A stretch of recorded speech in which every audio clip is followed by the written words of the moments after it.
A very good afternoon to all of you. Honorable Vice-Chancellor, sir, my respected and dear colleagues from different academic departments, administrative departments, and from Directorate of Distance Education, research scholars and students, although they are not large in number. At the outset, I extend a very hearty welcome to all of you on behalf of Vidyasagar University Faculty Series Lecture Committee.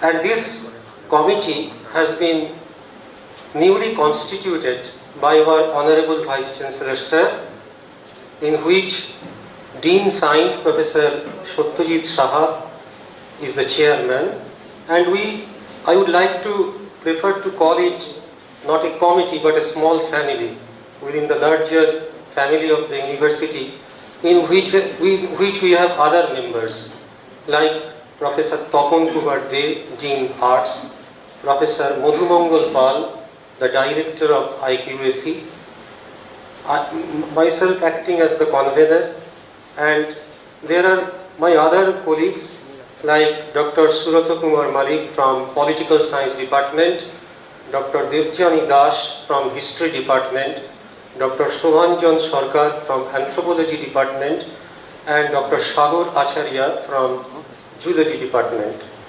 So now, as you all are aware of today's program, it is on Mahatma Gandhi. But at the outset, I would like to call upon the dignitaries who will act in different capacities in today's program to the dais, to start with our Honorable Vice-Chancellor, sir, Professor Sibaji Pratim Basu. I invite you, sir. Please take your seat on the dais. Along with, I would like to call upon Professor Ambarish Mukhopadhyay, a very senior professor in the Department of Political Science, who is scheduled to chair today's program. Dean Science and Chairman of this committee, Professor Satyajit Saha, Dean Arts, Professor Tapon Kumar De, and in today's program we have a special role to act as rapporteur who will sum up the session at the end, Dr. Devjani Das from History Department.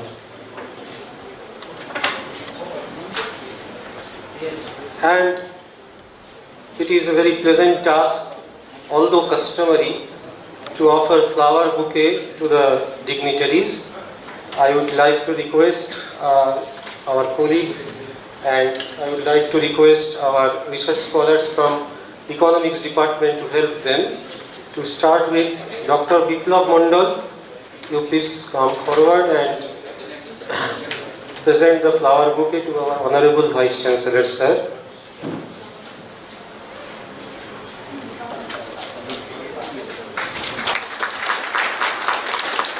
Thank you, Dr. Biplab.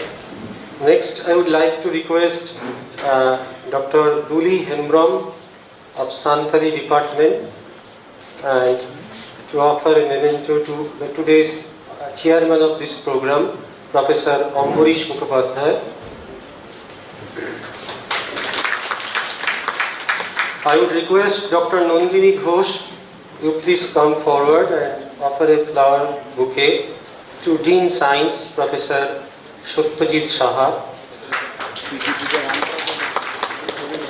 And now, Dr. Shobhanjan Sarkar, you please come and offer a memento to our beloved Dean of Arts, Dr. Tapon Kumar De, and Dr. Pinaki Das, you please come and offer a memento to Dr.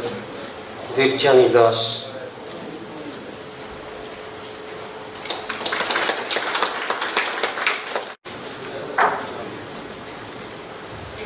A very good afternoon to all. It's my great pleasure to introduce Professor Sibaji Pratim Basu, the Honorable Vice-Chancellor of Vidyasagar University. We are all acquainted of his vision as Vice-Chancellor of this university, but we might be unaware of his immense scholarly contributions. Professor Sibaji Pratim Basu, the Honorable Vice-Chancellor of Vidyasagar University, is a renowned political scientist and social theorist. Professor Basu graduated from Presidency University in 1981, Presidency College in 1981, and post-graduated from University of Calcutta in 1983. Professor Basu obtained his doctoral degree from University of Calcutta. His thesis entitled "The Concept of Nationalism and Internationalism, Tagore and Gandhi."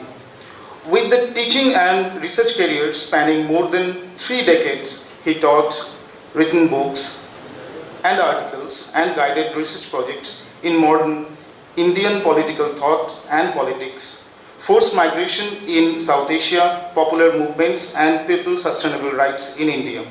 Some of its significant academic publications include The Poet and Mahatma, Engagement with Nationalism and Internationalism, The Fleeing People of South Asia, Selections from Refugee Watch, Politics in Hunger Regime, Essays on Rights in Food in West Bengal, Forced Migration and Media Mirrors, Bharatiyo Rajnitir Promukho Dikguli, Populism, etc.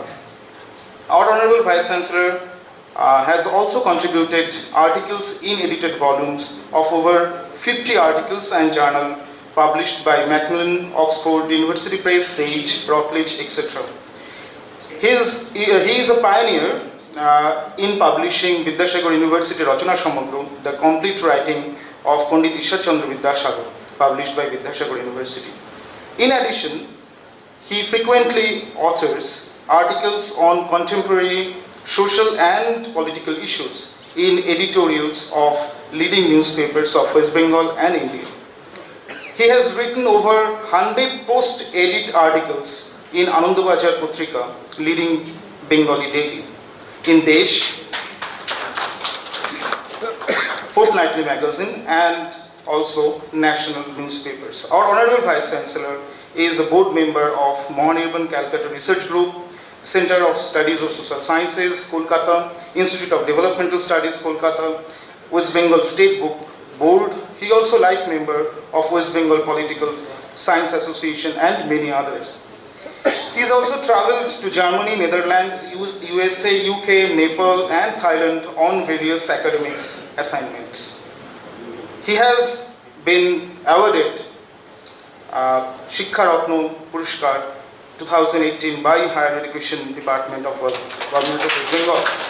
আসলে গান্ধী নিয়ে আপনাদের সঙ্গে একটু আলোচনা করতে এসেছিলাম একটু আড্ডা দিতে এসেছিলাম গান্ধী ব্যাপারে কথাবার্তা বলতে, যে কথাবার্তা বললে গান্ধীর বিষয়ে, রবীন্দ্রনাথের বিষয়ে এবং দুজনে আন্তঃসম্পর্ক বিষয়ে যদি আমি কথা বলতে চাই, তাহলে কথা হয়তো থামবে না। আপনারা এক সময় বিরক্ত হয়ে চলে যাবেন, হয়তো যেতেও পারবেন না। আগে হলে চলে যেতেন, যখন আমি আপনাদের কাছে শিবাজিদা বা শিবাজি ছিলাম, কিন্তু এখন ভাববেন ভাইস চ্যান্সেলর, কিছু হয়তো ভাববেন। আমি ভাইস চ্যান্সেলর নই, আমি ভাইস চ্যান্সেলর কথাটা যে নেই এটাতে আমি খুব খুশি। I am basically a professor of political science. আমি সেভাবেই আপনাদের কাছে থাকতে চাই। সুতরাং আমার কোনো আলাদা কোনো নেই, আপনারা যখন মনে করবেন চলে যেতে পারেন, কোনো অসুবিধা নেই। তাতে আমি বুঝবো যে আসলে কাজের জন্য চলে গেছে, না হলে এই বক্তব্যটা এতই কম্পেলিং হবে আপনারা যেতে পারবেন না। তো বক্তব্য সেটা নয়, বক্তব্য হচ্ছে আরেকটি খুব ভালো লাগলো আমাদের নতুনভাবে যেটা শুরু হয়েছে উদ্যোগকে আমি সাফল্য, এই উদ্যোগ খুব ভালোভাবে চলছে।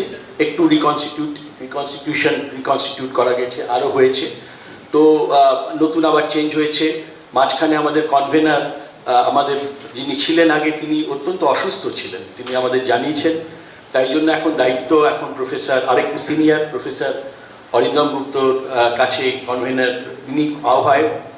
তো তিনি আমাকে বলেছেন, আমি প্রথমে ভেবেছিলাম যে যেহেতু আমাদের দেখুন গান্ধী নিয়ে করি বা যাই করি, সব কিছুই তো গবেষণা তো ঠিক করে দেয় সাগর পাড়ের লোকজন, তাদের আমাদের ভাষা ঠিক করে দেয় তারা, তাই আমাদের লেখালেখির ভাষাটা তো ইংরেজি। তো কিন্তু আমাকে প্রফেসর গুপ্ত বললেন যে স্যার প্লিজ আপনি বাংলাতে বলবেন কারণ কমিউনিকেট করা যায়।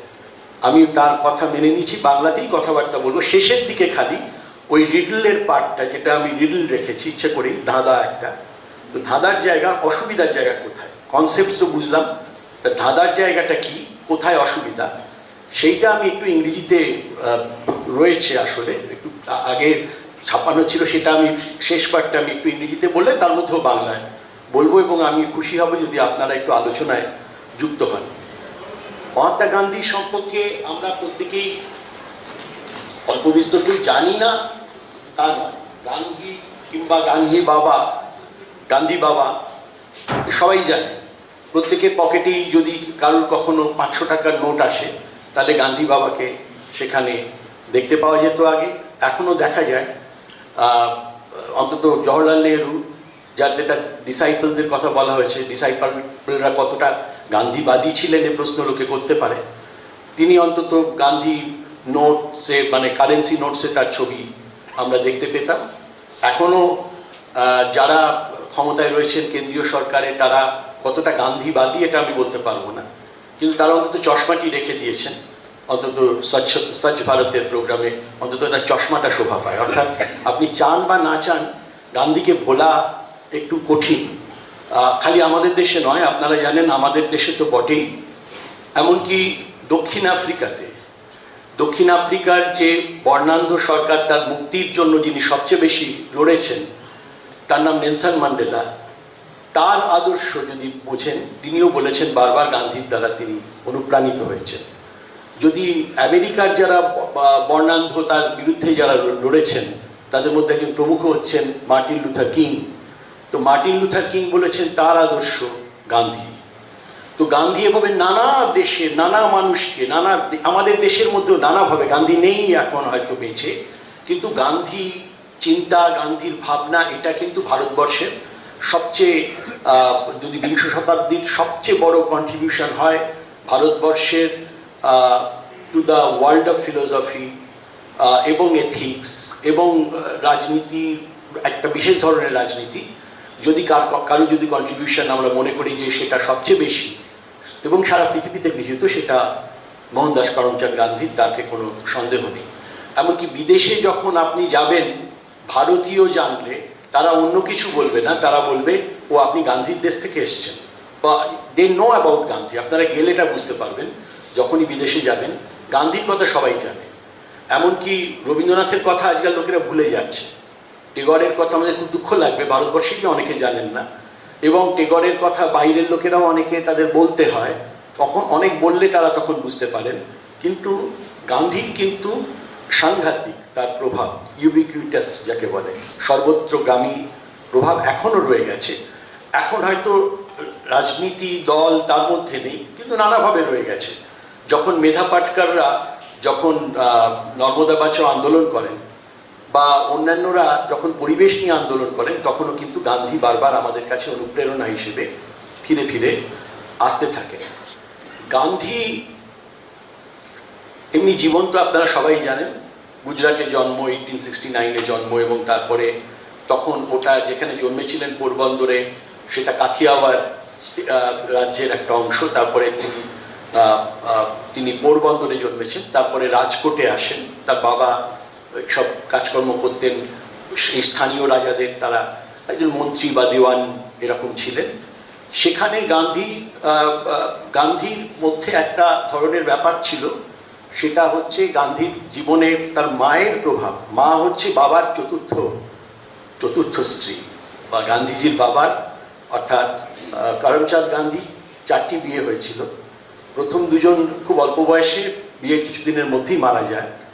আর তৃতীয় জন, তিনি শি ওয়াজ চাইল্ডলেস, এবং তার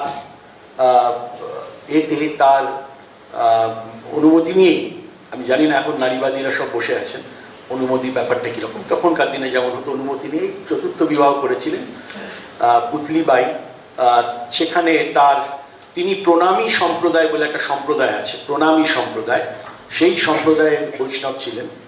সুতরাং বৈষ্ণববাদের একটা প্রভাব গান্ধীজির মার কাছ থেকে প্রচণ্ড পড়েছিল।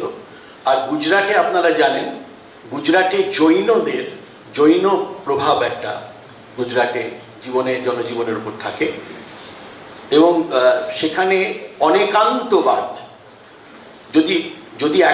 যদি একাত্মবাদ হয়, মনিজম, তাহলে এটা হচ্ছে একটা অসম্ভব বড় প্লুরালিজম, যে সত্য অনেকগুলি হয়, সত্যের অনেকগুলি রূপ আছে। সত্য তো চাই আমি, কিন্তু সত্য কোন সত্যকে চাই? একটা বই আছে, বিখ্যাত বই, সে বইটার নাম হচ্ছে গান্ধীজ ট্রুথ। এটা বিখ্যাত বই। এই বইটা আপনারা অনেকে হয়তো দেখেছেন, গান্ধীজ ট্রুথ, অর্থাৎ ট্রুথ কাকে বলে এটা সূত্রপাত হয়। তো আমি সেগুলো কতগুলি কনসেপ্ট আপনাদের কাছে রাখবো। গান্ধী এর পরে লেখাপড়ার মধ্যম মানের ছাত্র ছিলেন, যে অসাধারণ ছাত্র ছিলেন তা নয়। গান্ধী অসাধারণ ছাত্র ছিলেন না। রবীন্দ্রনাথ লেখাপড়ার ক্ষেত্রে আপনারা জানেন মাঝে মাঝে স্কুল ড্রপ করেছেন, চলে গেছেন, এখানে গেছেন, ওখানে পড়েছেন। বিবেকানন্দ কিন্তু তার রেজাল্ট যা বলে খুব একটা মানে রেজাল্ট ওয়াইজ খুব মেধাবী ছাত্র ছিলেন না। তার মানে বোঝা যাচ্ছে আমাদের স্কুল ব্যবস্থা বা কলেজ ব্যবস্থা কোথায়, এরা যদি না থাকে তাহলে তো সবটাই ধসে পড়ে যায় বাঙালি ভারতীয়দের। সুতরাং তার বাইরেও যে একটা বড় শেখার জায়গায় আছে, এটাকে বলে university of the world, university of the universe. খালি আমাদের জাজ করা ভুলতে হবে অনেক সময়, খালি কতগুলো নাম্বার পেয়েছে, কার কতগুলো শূন্য আছে বেশি, সেগুলো দিয়ে জাজ করা যায় না লেখাপড়াটা। কারণ এই তিনটি আমি যে উদাহরণ দিলাম, আরও অনেক উদাহরণ দেওয়া যায়, এদের দেখেই বোঝা যায়। এটা ছাড়াও উদাহরণ আছে সুভাষচন্দ্র বোস, অসাধারণ রেজাল্ট। কিন্তু যদি গান্ধীজির যে ছাপটা বলি, সেটার মতো বোধহয় কারোরই হবে না। গান্ধীজি এরপরে দক্ষিণ বিলেতে যান করতে, ব্যারিস্টারি পড়তে যান, ব্যারিস্টার হন। উনি কিন্তু ম্যাট্রিক ছিলেন, এখানকার ম্যাট্রিক ছিলেন, হি ওয়াজ নট এ গ্র্যাজুয়েট। উনি ম্যাট্রিক পাশ করে গেছিলেন, ওখানে গিয়ে আবার একটা ইংল্যান্ডের আরেকটা ম্যাট্রিকুলেশন পাশ করেন। তো ম্যাট্রিকুলেশন পাশ করার পরে উনি ওখানকার যে ইন হয় লিঙ্কন ইনসে তিনি ইনে যান, তিনি পরে ব্যারিস্টারি পড়েন, পাশ করেন। সেখানে থাকতে থাকতেই উনি ভেজিটেরিয়ান ছিলেন। একটা ভেজিটেরিয়ান আন্দোলন তখন, এই যে ভেগান এখন থাকে, ভেগান আন্দোলন যারা বিদেশে যান তারা জানবেন, ভিগান বলে আছে যে তারা কোনো কিছু ভেজিটেবল ছাড়া কিছু ভেজিটেরিয়ান তারা। কেবল তাই নয়, তারা দুধও গ্রহণ করেন না, তারা ওই টোফু বলে একটা জিনিস খান, সেটা হচ্ছে ওই সয়াবিনের এগুলি থেকে তৈরি হয়। তো তারা মনে করেন অ্যানিম্যাল যা যা কিছু প্রোডাক্ট খাওয়া যাবে না। তো গান্ধীজি নিজে ছিলেন মানে যেটাকে বলা চলে আইডিয়ালিস্টিক্যালি, যেটা আইডিওলজিক্যালি অলসো তিনি তার সাপোর্ট পেলেন ইংল্যান্ডে গিয়ে। তো সেটা একটা দিক হলো। তারপরে ইংল্যান্ড থেকে ফিরলেন, ভালো পসার জমলো না, যে কারণের জন্য তিনি গিয়েছিলেন, ব্যারিস্টারি শিখলেন, এখানে ভালো পসার জমলো না। তখন সুদূর দক্ষিণ আফ্রিকা থেকে, আপনারা জানেন গুজরাটে খুব বিত্তশালী এবং যাকে বলে এই সংস্কৃতিবান, লেখাপড়া করা এক ধরনের মুসলিম, মানে একটা মুসলিমদের একটি সম্প্রদায় আছে, তাদের বলে বোহরা সম্প্রদায়। তাদের একজন অনেকে ছিলেন, তারা দক্ষিণ আফ্রিকাতে, তারা খুব এন্টারপ্রাইজিং, তারা ব্যবসা করতে দক্ষিণ আফ্রিকায় গেছেন। তাদের একজন ব্যক্তি, তার নাম দাদা আব্দুল্লাহ, তিনি এলেন যে তার একজন কাজিনের একটা ব্যবসা গন্ডগোল হচ্ছে, সেখানের জন্য তার জন্য একজন গুজরাটি জানে, কাথিয়াওয়াড়ি লোক, কাথিয়াওয়াড়ি গুজরাটি জানে, গুজরাটিরও তো ভ্যারিয়েশন হয়, কাথিয়াওয়াড়ি গুজরাটি জানে, এইরকম লোককে দরকার, যদি লয়ার পাওয়া যায় ভালো। তো গান্ধীজিকে তারা নিয়ে গেলেন, 1 বছরের চুক্তিতে গিয়েছিলেন। 23 বছর থেকে গান্ধীজি 1915 সালে ভারতে ফেরেন। ততদিনে উনি অনেক কিছু তৈরি করে ফেলেছেন। ওর গুজরাটে, দক্ষিণ আফ্রিকাতে গিয়ে বর্ণান্ধতার বিরুদ্ধে ভারতীয়দের আন্দোলন, ইন্ডিয়ান ন্যাটাল কংগ্রেস, এগুলি স্থাপন করে ফেলেছেন। এবং তার মৌলিক যে চিন্তা এবং তার যে সমস্ত এক্সপেরিমেন্টস, তার যেসব পরীক্ষা নিরীক্ষা জীবনকে নিয়ে, সমাজকে নিয়ে, সেগুলি তিনি শুরু করে ফেলেছেন। ততদিনে তিনি বিখ্যাত হতে শুরু করেছেন, তিনি বর্ণান্ধতার বিরুদ্ধে আন্দোলন করতে শুরু করেছেন দক্ষিণ আফ্রিকাতে। এই অবস্থাতে 1915 সালে তিনি ভারতবর্ষে আসেন। এসে সরাসরি এসে উঠেছিলেন যার কাছে, আপনারা শুনলে অনেকে জানেন কিংবা জানেন না, তিনি শান্তিনিকেতনে এসেছিলেন। রবীন্দ্রনাথের আশ্রমে বেশ কিছুদিন ছিলেন। শান্তিনিকেতনে আসার আগেই তার সঙ্গে রবীন্দ্রনাথের একটা যোগাযোগ স্থাপন হয়ে গেছিল চিঠিতে। চিঠি গান্ধীজি প্রচুর লিখতেন। গান্ধীজির লেখা যে কত সেটা বলে শেষ করা যাবে না। গান্ধীজি লিখতে পারতেন, গান্ধীজি কিন্তু দুটো হাতে লিখতে পারতেন, আপনারা জানেন না অনেকে। আমি যখন কাজ করেছি তখনকার দিনে তো এইসব জেরক্স এইসব মেশিন বা অন্যান্য কিছু ছিল না। শান্তিনিকেতনে রবীন্দ্র ভবনের নিচে যে সমস্ত মাইক্রোফিল্ম থাকে, মাইক্রোফিল্ম ঘুরিয়ে এত বড় দেখা যায়, তাতে তখন কাজ করতে হতো। সেটা দিলে ফটোস্ট্যাট কপি পাওয়া যেত, কোনো এরকম ইয়ে থাকতো না, অনেক টাকা দিয়ে আনতে হতো। তাতে আমি দেখেছি গান্ধীজির লেখা ডান হাতে বাঁ হাতে লিখতে পারতেন, দু হাতেই লিখতে পারতেন। তো গান্ধীজি প্রচুর লিখেছেন। গান্ধীজি এডিটার, ওখানে ইন্ডিয়ান ওপিনিয়ন যখন এতে ছিলেন, সাউথ আফ্রিকায় ছিলেন, ইন্ডিয়ান ওপিনিয়ন বলে একটা পত্রিকা, তার এডিটার ছিলেন। ভারতবর্ষে এসেও তিনি এখানে ইয়াং ইন্ডিয়া চালিয়েছেন, ইয়াং ইন্ডিয়ার, এবং সর্বশেষে তিনি হরিজন পত্রিকা চালিয়েছেন। কিন্তু he was an editor throughout his life almost, মানে 24-25 বছর 26 বছর থেকেই তিনি এডিটার হতে শুরু করেছিলেন। যতদিন বেঁচে ছিলেন তার এডিটার ছিলেন।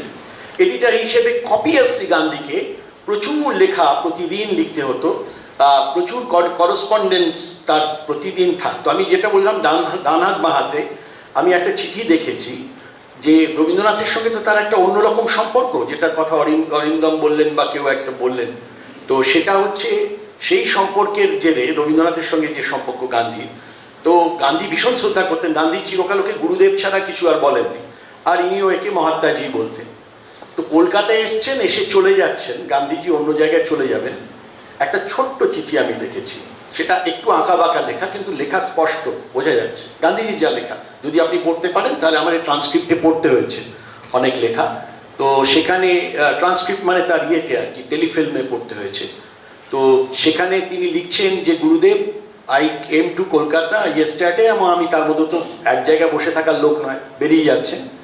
তবে আমি আপনাকে চিঠি লিখছি, দিস ইজ, কিন্তু my right hand is very tired, so I am writing this by my left hand. This is to show how much regard and love we have for you. এই চিঠি আমি নিজের চোখে দেখেছি। আপনারা অনেকেই জানেন যে তার বিখ্যাত বই হিন্দ স্বরাজ, যেটাতে তার অনেক বেসিক লেখা আছে, তার অনেকগুলি পাতা, যেটা তিনি জাহাজে বসে ভূততাড়িতের মতো, as if in a delirium তিনি লিখে গেছেন, সেটি হচ্ছে সম্পূর্ণ, তো সেই লেখাটা অনেকখানি লেখা, তার মধ্যে হচ্ছে বাঁহাতে লেখা। কপি আসলে তিনি ঘুমননি, সারা রাত্রি জেগে, মানে he has a drive always, he was a very driven person, যেটা মনে করতেন। ওই যে বলতো না, নেলসন ম্যান্ডেলা বা ইত্যাদিকে যদি আপনি 50 বছর জেলে দেন, জেল থেকে বেরিয়ে কি করবেন, যেখান থেকে শেষ করেছিলেন ওখান থেকে আবার শুরু করবেন। সো এটাকে ডিটারমিনেশনটা অন্য ধরনের মানুষ। তো আমি এত কিছু বলবো, আপনাদের অনেক কিছুই জানা আছে গান্ধীর সম্পর্কে, গান্ধীকে নিয়ে কথাবার্তা শেষ হবে না। তো গান্ধীর সম্পর্কে আমি আমার বেসিক কতগুলি কথা তার কনটেক্সটে আমি আরম্ভ করি। নেক্সট, গান্ধীকে আমাদের মাস্টারমশাই, মানে এখানে আমার এবং এখানে যারা দুজন মঞ্চে আছি, অম্বরীশদার দুজনেই মাস্টারমশাই, professor Buddhadeb Bhattacharya, not the chief minister, political সায়েন্সের বুদ্ধদেব ভট্টাচার্য, যিনি একসময় আরএসপির সঙ্গে তার যোগাযোগ ছিল, তিনি একজন মার্ক্সবাদী ছিলেন। আমি যে লেখাটার কথা অরিন্দম বলেছেন সেখানে আমি তার কথা উল্লেখ করেছি। তো সেই বুদ্ধদেব বাবু তার বিখ্যাত বই the evolution of the political philosophy of Gandhi, যেটা লেখেন, কি বলে, প্রিফেস লেখেন নির্মল কুমার বসু। নির্মল কুমার বসু স্যারের মাস্টারমশাই ছিলেন। তো সেখানে উনি তো মার্ক্সবাদী, তা গান্ধী কন্ট্রিবিউশন বলতে গিয়ে বলেন, গান্ধী হচ্ছেন আসলে, he inaugurated serious politics in India. এর আগে পলিটিক্স এটা আপনাদের বুঝতে হবে, আমি একটু পরে বোঝাচ্ছি। এতক্ষণ আমি একটু মুসাবিদা করলাম, এবারে আমি আসছি আমার বক্তব্যে। একটু বড় বক্তব্যে অসুবিধা নেই তো? যদি অসুবিধা হয় চলে যেতে পারেন। আমার মোটামুটি মিনিট 45-50 লাগবে, কিন্তু 50 অন্তত লাগবে। অরিন্দম, ওকে, থ্যাংক ইউ, পারমিশন নিয়ে নিলাম, তাহলে তার থেকে একটু ক্লাস করা যাবে। তো সেখানে গান্ধী বলছেন, উনি বলছেন, কোটিং ফ্রম লেনিন বলছেন, লেনিনের একটা বিখ্যাত অক্টোবর রেভলিউশন হয়ে যাওয়ার পরে 1918-তে ওর একটা বক্তৃতায় তিনি বলছেন যে, গান্ধীকে থেকে বলেননি, কিন্তু উনি ওখান থেকে কোট করেছেন যে, politics begin where masses are, not where there thousands but in millions, that is where serious politics begin. যে পলিটিক্স আরম্ভ হয় আসলে জনগণকে নিয়ে। জনগণ যেটা থাকে না, তুমি আর আমি দুজনের খেলাঘর, এটা নিয়ে কিন্তু পলিটিক্স হয় না। পলিটিক্স মানে ওই অর্থে বড় পলিটিক্স হয় না। সিরিয়াস পলিটিক্স যদি হয়, serious politics must involve millions and millions of people, তাদেরকে নিয়ে সিরিয়াস পলিটিক্স হয়। এই সিরিয়াস পলিটিক্সের উদ্গাতা আমাদের ভারতবর্ষে, অর্থাৎ এক অর্থে বলা যায় যে, যদি আমি বলি মাস পলিটিক্স, তাহলে হি ওয়াজ অফকোর্স, নেতাজি যা বলেছিলেন, সুভাষ বোস বলেছিলেন যে তিনি father of the nation, he was the father of Indian mass nationalism. He was the father of Indian mass nationalism. Nationalism কি সেটা নিয়ে আমি আলোচনা করছি না, সেটা আপনারা জেনে নেবেন। ন্যাশনালিজম যাই হোক, ন্যাশনালিজম এক ধরনের নিজেদের দেশের স্বাধীনতা, নিজেদের দেশের সমৃদ্ধি, তার জন্য যে একসঙ্গে ঐক্যবদ্ধ প্রয়াস, সবাই আমরা নিজেদের আমরা ভাবি, ইত্যাদি ইত্যাদি। এই ন্যাশনালিজম ব্যাপারটা বাইরে থেকে আমদানি, আমাদের দেশে এরকম ন্যাশনালিজম ছিল না। এটা ব্রিটিশদের কাছ থেকে আমরা, বিশেষ করে ফরাসি বিপ্লবের পর থেকে, 1789-এর পর থেকে ন্যাশনালিজম কথাটা আমরা শিখেছি, আরো ভালোভাবে বোঝার চেষ্টা করেছি। এবং রবীন্দ্রনাথকে বারবার বুঝতে হয়েছে, ওর একটা লেখা আছে, রবীন্দ্রনাথ কোনোদিন জাতীয়তাবাদ কথাগুলো লেখেন। উনি বলছেন নেশান কি, রবীন্দ্রনাথের ছোট প্রবন্ধ আছে কালান্তরে, নেশান কি। উনি এমনকি জাতীয়তাবাদও বলেনি, ন্যাশনালত্ব, মানে এরকম টাইপের শব্দ ইউজ করছে। মানে ইট ইস ভেরি, মানে জার্মান আর কি, আমাদের গ্রিক অনেকটা, আমাদের চিন্তা ভাবনার দিক থেকে আমাদের ভারতবর্ষের ভারতীয় ভাবনার মধ্যে এটা বাইরে থেকে এসেছে। তবুও জাতীয়তাবাদ, দেশাত্মবোধ, এটা দুটো কিন্তু একদম এক নয়, এটা খালি জানিয়ে রাখি। দেশাত্মবোধ আমাদের ছিল, জাতীয়তাবাদ পরে এসছে।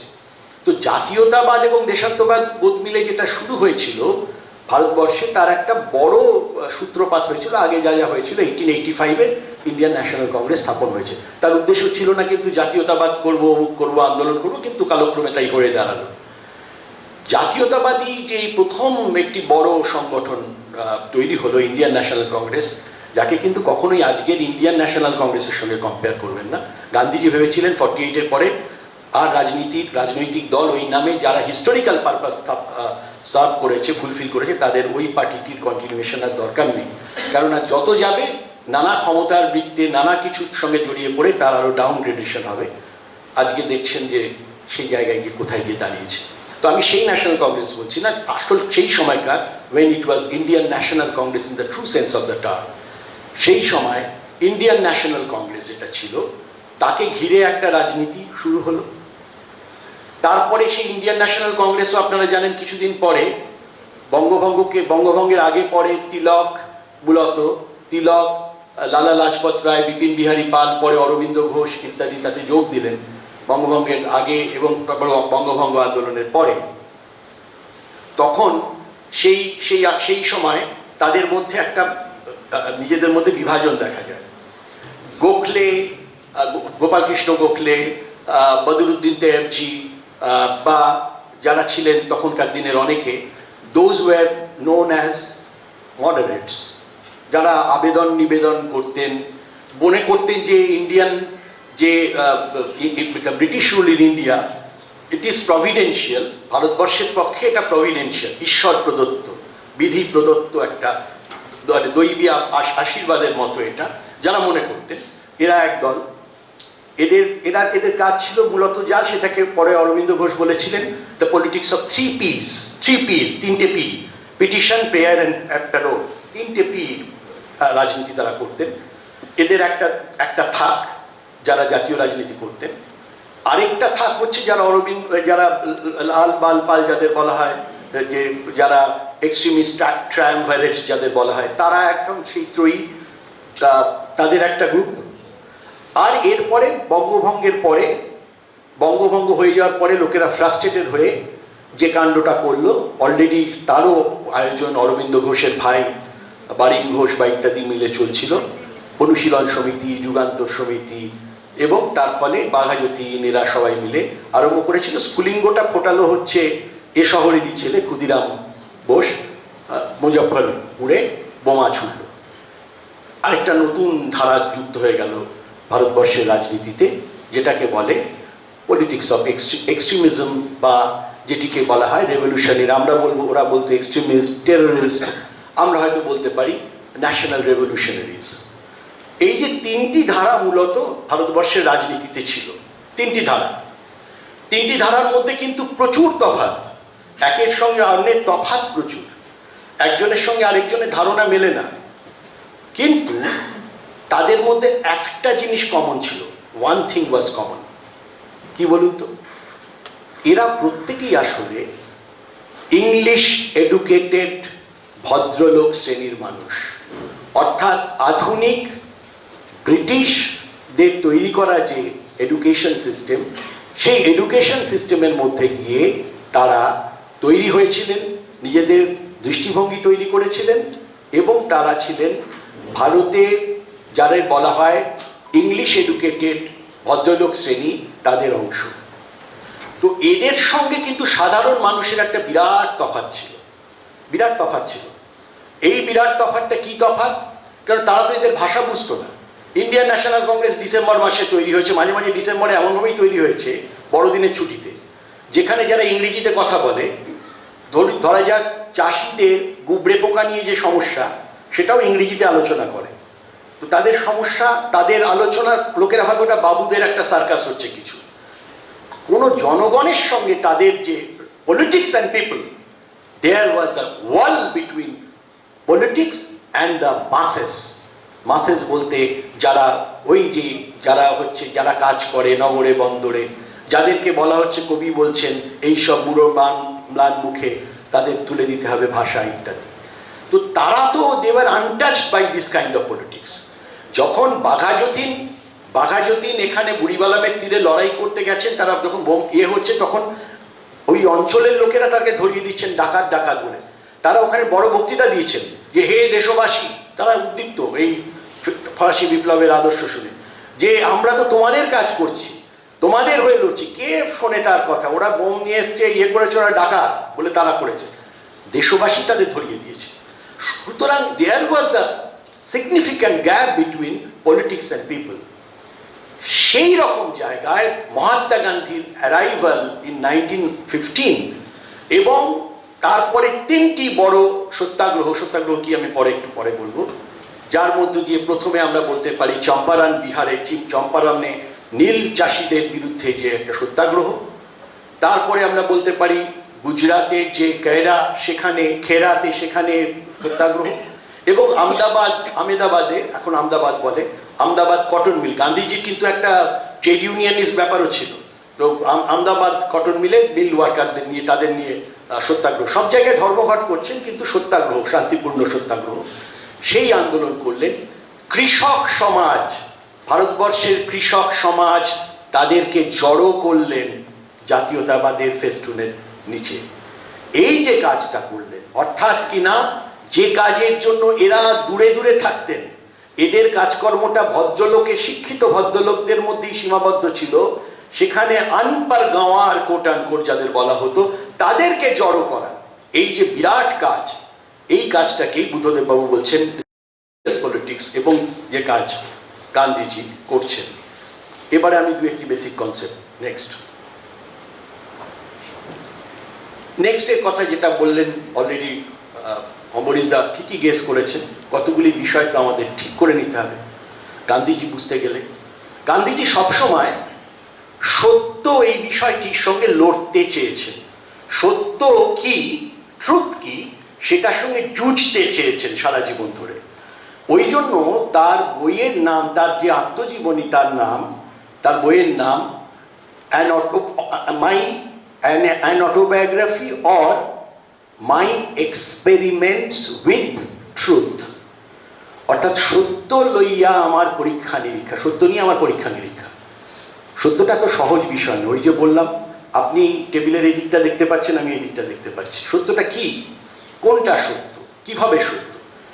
এবং তিনি he was an empiricist in the sense, তিনি পরীক্ষা নিরীক্ষার মধ্য দিয়েই সত্যটা কি বুঝতে চেয়েছেন সারা জীবন, ভেরি সাইন্টিফিক্যালি। তিনি মনে করতেন এটা সায়েন্স, একটা সত্যটা বুঝে যেতে হবে। তার কারণ তিনি ঈশ্বরে বিশ্বাসী ছিলেন, কিন্তু তার কাছে ঈশ্বর ইজ ইকুয়াল টু সত্য নয়, সত্য ইজ ইকুয়াল টু ঈশ্বর। অর্থাৎ বলছি, অনেকেই বলেন এই কথা, তিনি লিখেছেন গড ইজ ট্রুথ, আমি এটাকে চেঞ্জ করে বলছি ট্রুথ ইজ গড। অর্থাৎ তার কাছে ঈশ্বর, যদি কাউকে ঈশ্বর মনে করেন, তাকে তিনি সত্য বলেই, ঈশ্বর যদি ভাবেন, সত্যকেই তিনি ঈশ্বর ভাবছেন। সেই সত্যকে তিনি খুঁজে বার করার চেষ্টা করছেন। এখানে আরে ছোট বলেছি, সৎ কথাটা থেকে এসছে। সৎ মানে বিং,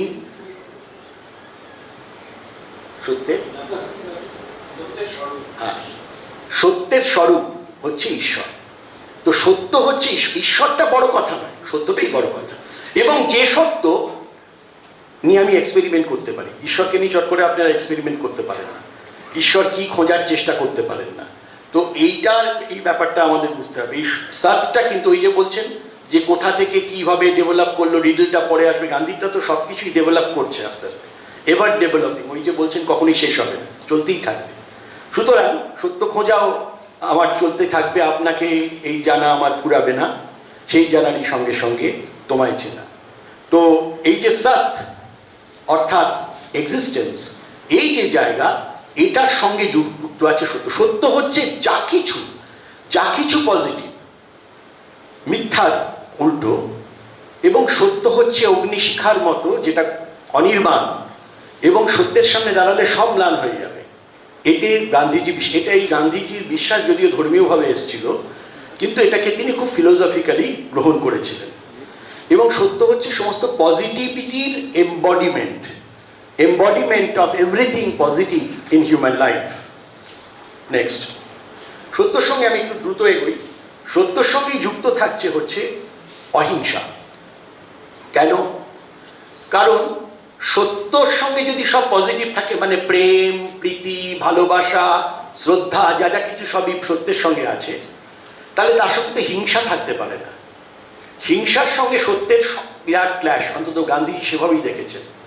গান্ধীজি হিংসার ব্যাপারে খুবই, তার একটা প্যাথোলজিক্যাল, আমার মনে হয় প্যাথোলজিক্যাল সমস্যাও ছিল, চিন্তা আইডিওলজিক্যাল তো ছিলই, প্যাথোলজিক্যাল সমস্যাও ছিল।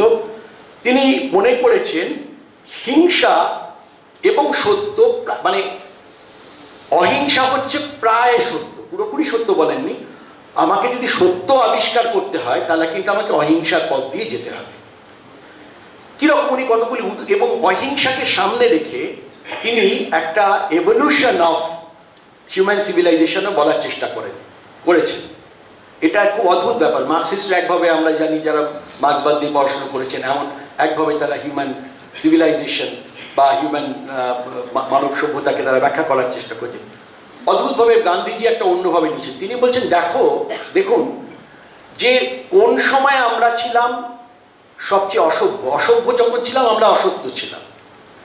যখন উই ইউজ টু বি ক্যানিবালস, আমরা যখন খাবার জন্য পশু হত্যা করা ছাড়া আমাদের আর কোনো উপায় ছিল না। আমাদের খেতে গেলে, বেঁচে থাকতে গেলে আমাদের পশু হত্যা করতেই হবে, না করলে তো আমরা বাঁচতে পারবো না। মাংস প্রয়োজন, আমাদের তাদের স্কিন দিয়ে কোনো কিছু তৈরি করতে হবে। তো এইটা কিন্তু আমরা কি নিজেদের তখন সভ্য বলতে পারতাম? কোন সময় আমরা সভ্য হলাম? তখন যখন আমরা কৃষিকাজ শিখলাম। কৃষিকাজ শেখার সঙ্গে সঙ্গে আমরা সভ্য কর্ষণ করলাম, কৃষ্টি এলো, সভ্যতা এলো। কারণ যখন কৃষিকাজ করছি, কৃষি গিভস ইউ অ্যান অল্টারনেটিভ। কিসের অল্টারনেটিভ? কৃষিকাজ একটা অল্টারনেটিভ দিচ্ছে।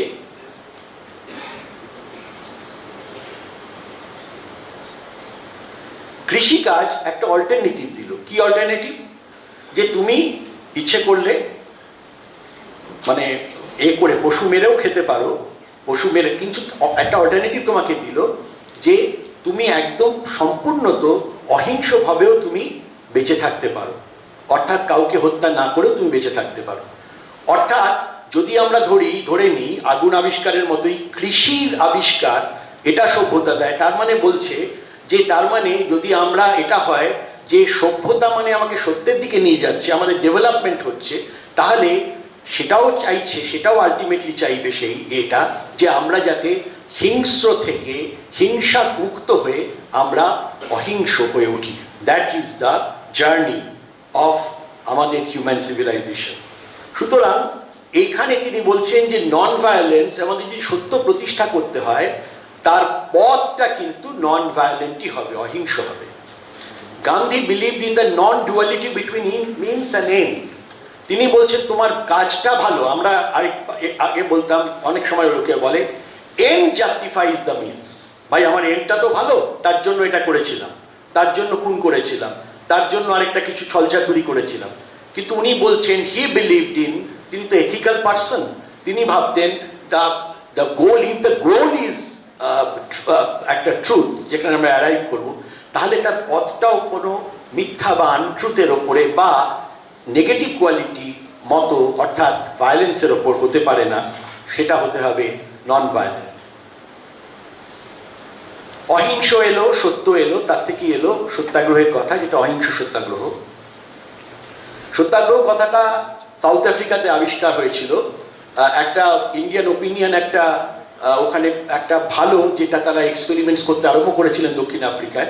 দক্ষিণ আফ্রিকাতে থাকতে থাকতেই গান্ধীজির সঙ্গে টলস্টয়ের যোগাযোগ হয়েছিল। তিনি এক ধরনের নৈরাজ্যবাদী চিন্তা টলস্টয়ের, সেটা কি একটুখানি পরে বলবো, সেটা নিয়ে তার সঙ্গে তিনি জড়িয়ে পড়েছিলেন। এবং সেখানে থেকেই, অর্থাৎ দক্ষিণ আফ্রিকা থেকেই তিনি কতগুলি আশ্রম তৈরি করার মতোই কিছু কমিউনিটি তৈরি করেছিলেন। একটা হচ্ছে টলস্টয় ফার্ম, আরেকটা হচ্ছে ফিনিক্স স্কুল। ইনফ্যাক্ট এই ফিনিক্স স্কুলের ছেলে মেয়েদের নিয়েই তিনি 1915 সালে শান্তিনিকেতনে গিয়েছিলেন কিছুদিনের জন্য। তিনি ভেবেছিলেন তিনি যদি ভারতে যান, তার সঙ্গে যদি ছেলেমেয়েরা যায়, কিছুদিন পরে থেকে চলে আসবে। ভারতবর্ষেও এমন একটা যদি কোনো পরিবেশ থাকে যেখানে আশ্রম, সবাই মিলে একসঙ্গে থাকবে, কমিউনিটি লাইফ লিড করবে, অথচ একটা আইডিয়াল আছে, তাহলে আমাকে রবীন্দ্রনাথের শান্তিনিকেতনে যেতে হবে। That was his concept. যদিও গোখলে মারা গেলেন কিছুদিন পরে, দিন 20-25 পরে গান্ধীজি চলে গেলেন। এখনও কিন্তু শান্তিনিকেতনে আপনারা দেখবেন গান্ধী ভবন আছে, অনেকেই দেখতে যান, দেখান, দূর থেকে দেখান।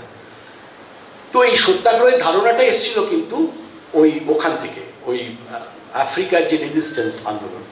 প্রথম থেকেই তাকে কুলি, তাদেরকে কুলি বলা হতো। তারা যে কোনো ব্রিটিশ ভদ্রলোকদের যে ফুটপাতে বাড়ি, সেই ফুটপাত দিয়ে হেঁটে যেতে পারতেন না। ট্রেন থেকে কতবার নামিয়ে দেওয়া হয়েছে। একবার সেন্ট মারিস বুক বলে একটা জায়গা আছে দক্ষিণ আফ্রিকায়, সেই স্টেশনে তাকে ফার্স্ট ক্লাসের টিকিট কেটে লেখাই হতো, not for dogs, Coolidge and Indians বলা হতো, black dog, Coolidge and Indians, তাদের জন্য নয়। তো সেখানে উঠেছিলেন, তাকে ঠেলে নামিয়ে দেওয়া হলো, ফেলে দেওয়া হলো। তো সেই এক্সপিরিয়েন্সও তিনি লিখেছেন। সারা রাত্রি ঠান্ডা একটা উঁচু পাহাড়ে, ছোট্ট একটা স্টেশন মাস্টারের পাশের একটা ঘরে তিনি ঠক ঠক করে কাঁপছেন, তার কিছু নেই, প্রায় তেমন জায়গা। সেখানে থেকেই ওই রেজিস্ট্যান্সের গল্পটা তৈরি হয়ে গেছিল। তারপরে তো তিনি থেকে গেলেন 1 বছরের কন্ট্রাক্টে গিয়ে। ওখানেই দক্ষিণ আফ্রিকাতেই সত্যাগ্রহের ধারণা প্রথম এসেছিল। ইন্ডিয়ান ওপিনিয়ন যে পত্রিকাটা তিনি চালাতেন, সেই পত্রিকায় একটা কম্পিটিশনের কথা হলো, একটা স্লোগান, যে আমাদের এই বিষয়টা, এই সত্য নিয়ে চলবো, আমাদের এই করবো, তার একটা ভালো অ্যাপ্ট নাম তৈরি করতে হবে, একটা স্লোগান। যে করতে পারবে একটা, তখনকার দিনে 1 টাকা 2 টাকা কিছু তাকে দেওয়া হবে পুরস্কার। তো গান্ধীজির এক আত্মীয় মগনলাল গান্ধী, তিনি একটা নাম বেছেছিলেন, সেটা হচ্ছে সদাগ্রহ। সদাগ্রহ মানে সৎ জিনিসের প্রতি আগ্রহ। সেটাই পরবর্তীকালে হয়ে দাঁড়ায় সত্যাগ্রহ। গান্ধীজি বলেন সত্যাগ্রহ কথাটা আরো অনেক বড়। এবং সত্যাগ্রহ সঙ্গেই যখন আমি সত্যাগ্রহ করব, সত্যাগ্রহটা একটা অদ্ভুত জিনিস। আমি পারলে দেখাতাম কিছুটা রিচার্ড অটেনবারার গান্ধী, সেই গান্ধীর একটা জায়গা আছে, বুঝতে পারবেন আপনার সত্যাগ্রহ কিছুটা অন্তত ফিলিং আপনারা পাবেন। তো সত্যাগ্রহ হচ্ছে, সত্যাগ্রহ কার অস্ত্র? আমি অহিংস সত্যাগ্রহ কিন্তু দুর্বলের অস্ত্র নয়। অনেকে যদি মনে করেন যে বাবা মারলে আমি কোথায় মারতে পারবো, আমি পালিয়ে যাই, বা আমি পারবো না ওর সঙ্গে শারীরিক বলে, তার জন্য সত্যাগ্রহ নয়। কার জন্য সত্যাগ্রহ? যে একজনের মারের বদলে 10টা মার দিতে পারতো, সে না মেরে দাঁড়িয়ে রয়েছে, মার খেলো, কিন্তু প্রতিবাদ উল্টো মারটা দিল না, সেই লোকটার পক্ষে সেই সত্যাগ্রহ প্র্যাকটিস করতে পারে। সুতরাং সত্যাগ্রহটা খুব মানে দুর্বলের নয়, এটা একটা অত্যন্ত শক্তিমানের জায়গা।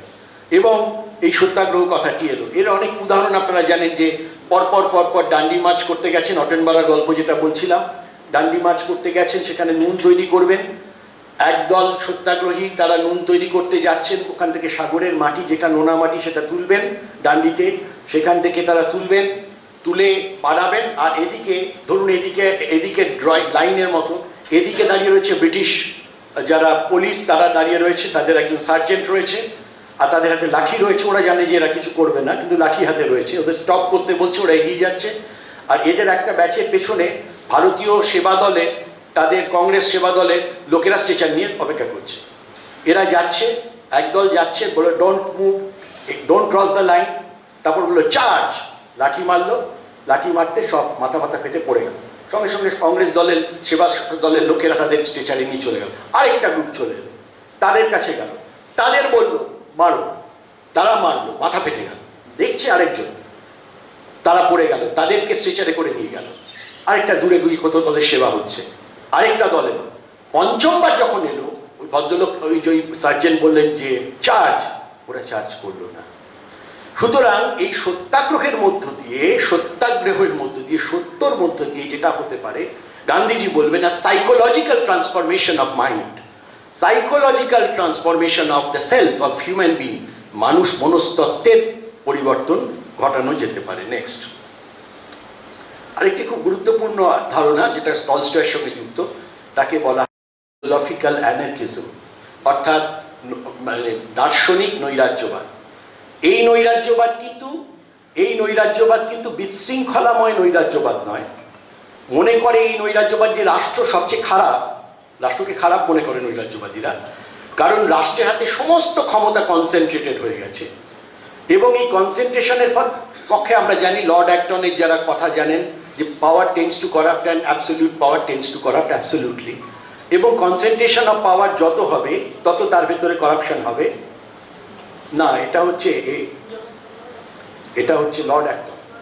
আচ্ছা, এবারে তখন সেই রকম জায়গাটাতে যেটা হবে, সেইখানটার থেকে অর্থাৎ সমস্তটাই, যে ফলে উনি যার ফলে সমস্ত কনসেন্ট্রেশন, সেন্ট্রালাইজেশন তার বিপক্ষে ছিলেন, ইনক্লুডিং ইন্ডাস্ট্রি, মডার্ন ইন্ডাস্ট্রি, যেটা আমাদের সাধারণ যারা শিল্পী মানুষ ছিল, যারা আগে এই আধুনিকতা আসার আগে যারা কুটির শিল্পে নিজের বস্ত্র নিজে বয়ন করতে পারতো, তৈরি করতে পারতো, তারা একটা কারখানার মজুর হয়ে গেল এবং তারা গ্রাম ছেড়ে শহরে চলে এলো। শহরটাই সিট অফ পাওয়ার, সমস্ত ক্ষমতার কনসেন্ট্রেশন। অ্যানার্কিস্টরা তার বিরোধী, কিন্তু এই অ্যানার্কিজম কেবলমাত্র বাকুনিন বা ব্লাকি তাদের মতো যারা, এগুলি নামগুলি বুঝতে পারছেন, আমি আর এতে বলবো না, যারা একদম মনে করতেন ভায়োলেন্ট অ্যানার্কিস্ট, তারা নন। টলস্টয়রা মনে করতেন যে আমাদের যে করতে হবে সেটা হচ্ছে সুশৃঙ্খল ভাবে আমাদের এই অ্যানার্কিজম যেতে হবে। নেক্সট,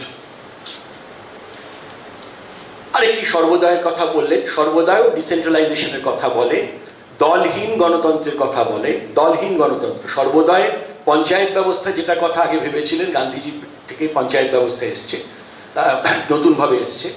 সেখানে কিন্তু দলের রাজনীতি ভাবেননি, দলের গণতন্ত্র ভাবেননি, দলহীন গণতন্ত্রের কথা ভেবেছেন। এবং এটা এসছে রাস্কিনের বিখ্যাত কথা, আনটু দিস লাস্ট, বিখ্যাত বই আনটু দিস লাস্ট, যে আমার উন্নয়নের মাপকাঠি কি হবে, ভারতের উন্নয়নের মাপকাঠি কোনটা, ভারত উন্নত কি উন্নত নয় বুঝবো কি করে?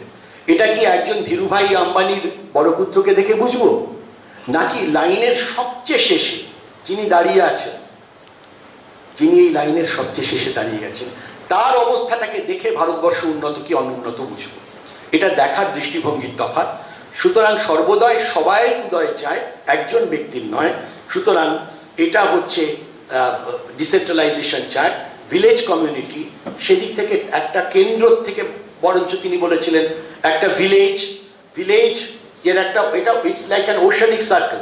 ওশানিক সার্কেল আপনারা দেখেছেন, ওশানিক যে সাইকেলটা আপনারা দেখেছেন, গোল গোল হয়ে আছে। প্রথমে তার কেন্দ্রে রয়েছে কিন্তু দিল্লি নয়, তার কেন্দ্রে একটা গ্রাম, গ্রাম থেকে আরো কতগুলি গ্রাম, গ্রাম সংঘ, সেই সংঘ থেকে একটি জেলা, জেলা থেকে প্রদেশ, প্রদেশ থেকে দেশ। অর্থাৎ দেশটা তৈরি হচ্ছে কিন্তু তলা থেকে, আনটু দিস লাস্ট। সুতরাং সেটাও আমাদের মনে রাখতে হবে। আরেকটি এটা নিয়ে প্রচুর, একটু জল পড়ে,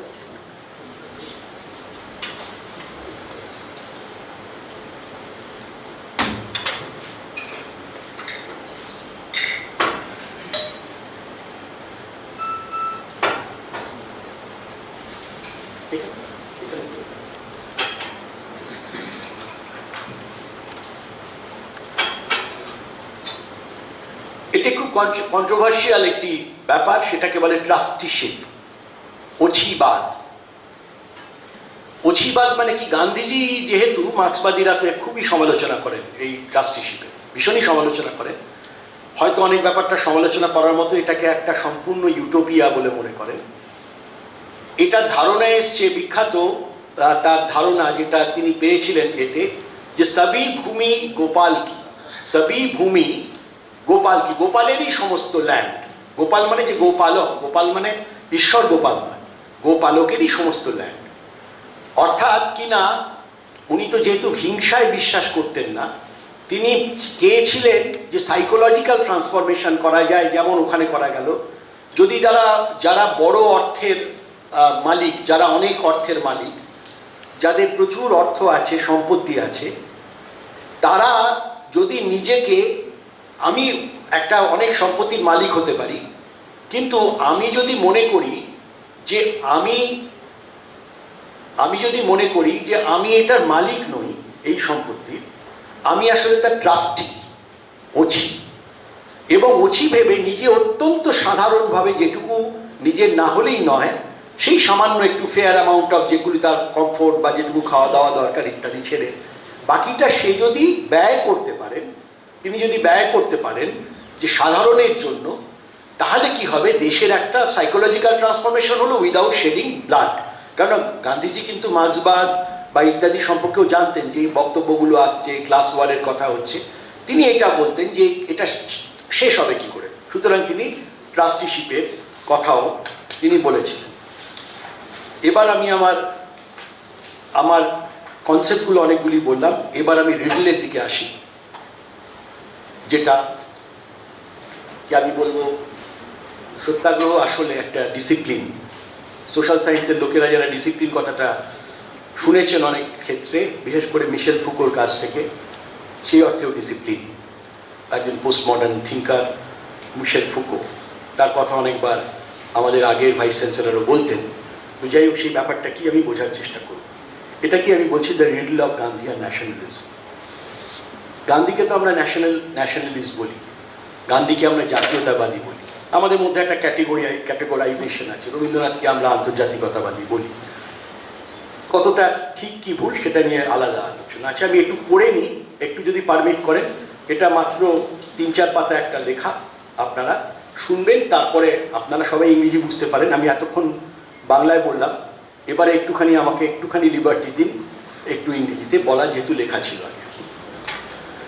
It is interesting to note that although Gandhi is regarded as the father of Indian mass nationalism, he rarely used the term independence or nation, preferring concepts such as Swaraj, Swadeshi, and Indian civilization.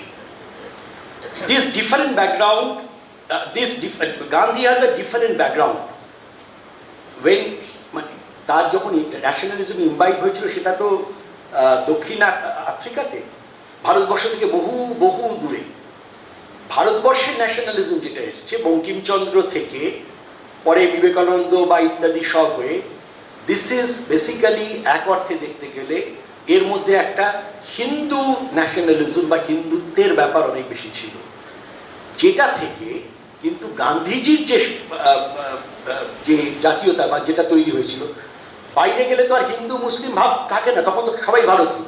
Hindu মুসলিম উঁচু নিচু সব জাতি মিলে একসঙ্গে যে জাতীয়তাবাদ, তার কল্পনা, অ্যাসিমিলেটরি জাতীয়তাবাদ, তার কল্পনা, সেটা গান্ধীজি ছিল, যেটা অনেকটাই কন্ট্রারি টু দ্য প্রিভ্যালেন্ট, বিশেষ করে এক্সট্রিমিস্টদের যে চিন্তা ভাবনা, তার মধ্যে এই ব্যাপারটা ছিল। অর্থাৎ তার মধ্যে একটা হিন্দুত্বের ধারণা ওতপ্রোতভাবে যুক্ত হয়ে গিয়েছিল।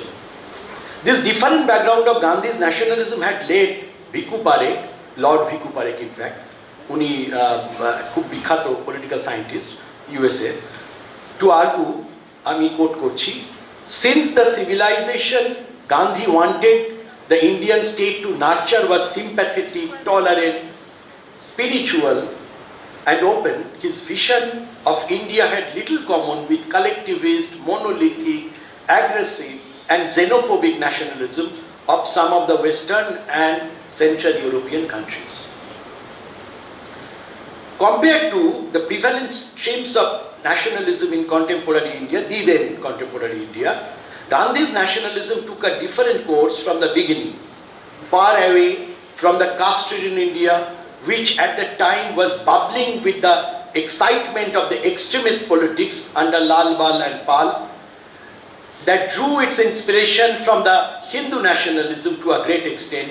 His notion, that is Gandhi's notion of nationalism, had been a multi-class, caste, community movement of all Indians. However, in reality, Gandhi's dream of an assimilatory, anti-modern, independent Indian nation almost fell apart. The prospect of Hindu-Muslim unity, which he had always considered to be the core of this assimilation process, crushed in such a way, such a violent way, that partition of India became imminent. Independence sans unity, both politically and civil society-wise, had been the fate of Indian nation. Another plank, his anti-modernity principle in terms of decentralization of economy and politics, had been bypassed by the new Indian state. আর সেসব decentralisation of economy ইত্যাদি সব মুখের কথা, গান্ধীর পরেই উঠে আসেন নেহেরু, যিনি পঞ্চবার্ষিকী পরিকল্পনা, দ্রুত ইন্ডাস্ট্রিয়ালাইজেশন ইত্যাদি ইত্যাদি কথা বলতে থাকেন। Yet, despite such monumental failures, Gandhi's importance in Indian national struggle can hardly be overemphasized. And he raised some unique questions about nationalism in the realm of political thought. Nigel Harris, উনি একজন খুব বড় লেখক এবং তাত্ত্বিক, had also observed this problem in Gandhi's notion of assimilatory nationalism. Gandhi attempted to solve the same, that is the communal problem, the creation of almost a new religion founded in toleration and love, had little following. Religion for most of the people was not a philosophy but a set of conservative social practices. Gandhianism was no more than a tolerated sentimentality for much of the Congress leadership. Yet, argued Harris, it was Gandhi who selected the thoroughly anglicized and secular Nehru to be his heir, and thus predetermined the nature of leadership of independent India. By implication, Gandhi accepted that his objectives were utopian, incompatible with the world of competing states. Eta Nigel Harris's বক্তব্য। Thus, Gandhi's nationalism enters the labyrinth of the third world nationalism, trying to strip off the modern Western cloak, yet living under the compulsion of the modern world. In this discourse, the peasants, the bearer of the anti-modern values, are mobilized as a nation. Although they are mobilized as a nation, yet distanced from the national state. Nation, এদের তো জড়ো করা গেল একসঙ্গে, কিন্তু তারা কোনোদিন ক্ষমতাটা পেল না। তারা ওই মাঠ ভরাতে, স্টেজ লোক ভরাতে, মিছিল ভরাতে তারা হয়ে রইল, তাদের সঙ্গে একটা ডিস্টেন্স হলো। We can also approach the importance of non-violent satyagraha in Gandhi's concept of nationalism from another angle. যদি আমরা ভাবি, এটা আমার proposition. We know that Gandhi's unrealizable ultimate goal of philosophical anarchism, যেটা তিনি মনে করেছিলেন একটা সুশৃঙ্খল নৈরাজ্য, would be implemented only through the establishment of a non-violent, decentralized state, both economically and administration-wise. এটা না হলে তো হবে না। It would be a state based on the principles of Sarvodaya or village Swaraj, in which the self-sufficient village would be, উনি বলছেন a complete republic, গান্ধীর কথা, a complete republic independent of its neighbors for its vital wants, and yet interdependent for many others, in which dependence is a necessity. Thus, আমার কথা, we see that Gandhi's nation and nationalism moved on two planes. এটা আপনারা খেয়াল রাখবেন। Social assimilation, সবাইকে মিলে একসঙ্গে চলি, সবাই আমরা একই ভারতীয়, or integration, multi-class, caste, community, etc., as political national unity, and administrative as well as economy-wise কিরকম চাইছেন? Decentralization as a form of the state. অর্থাৎ social integration চাইছেন, আর political, administrative, economic decentralization চাইছেন। But how to reconcile these two planes? social integration that symbolized national unity on one hand, and decentralization that symbolized proto-anarchy on the other? Would not the element of decentralization jeopardize the integrity of a nation? And worse, would not that lead to serious indiscipline that Gandhi had always feared of? Hardiman reminded us, for Gandhi, Swaraj entitled above all what he called a disciplined rule from within. Therefore, Gandhi did not at all opt for a movement by a band of unruly, undisciplined Indians. And the means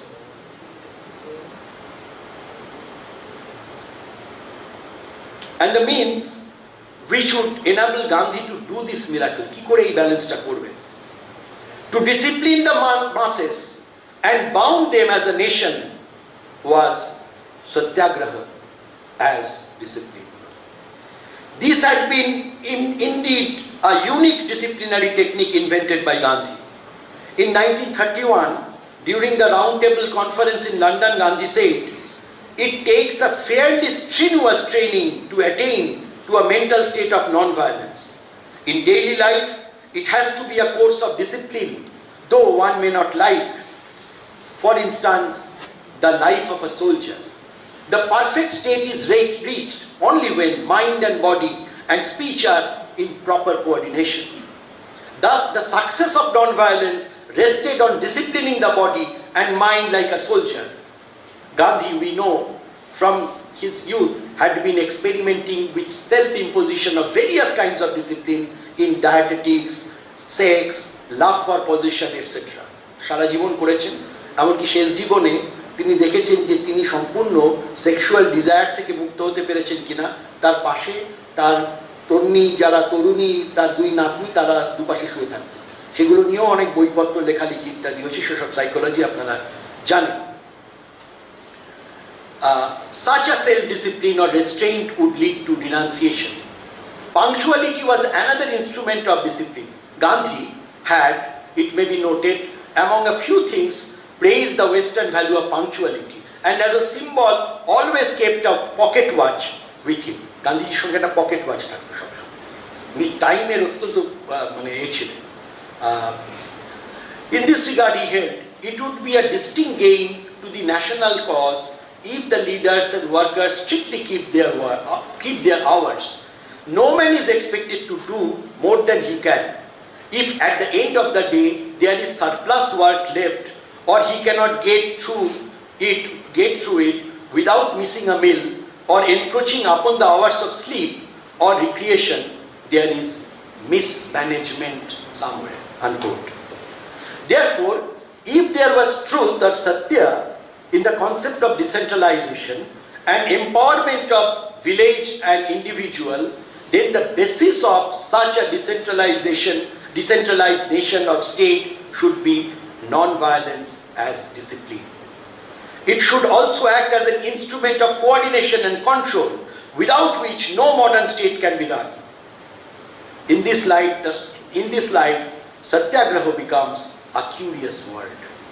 On one hand, it signifies insistence or urge for whatever positive, freedom from foreign rule, simple and self-reliant life, non-dependence on modern machines, absence of physical coercion or exploitation, democracy from below, etc.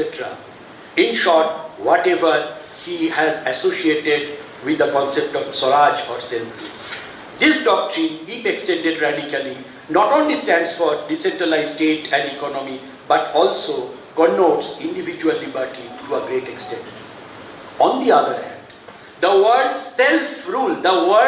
self-rule literally means, besides rule of the self, rule over the self, atma-samjam, rule over the self, and by the self or self-restraint, which precisely means discipline.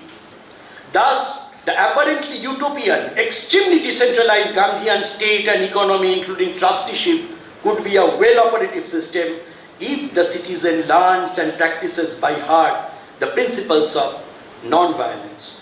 Only this could ensure the automatic functioning of power, এটা ফুকোর কথা, automatic functioning of power with the least amount of coercion by the state.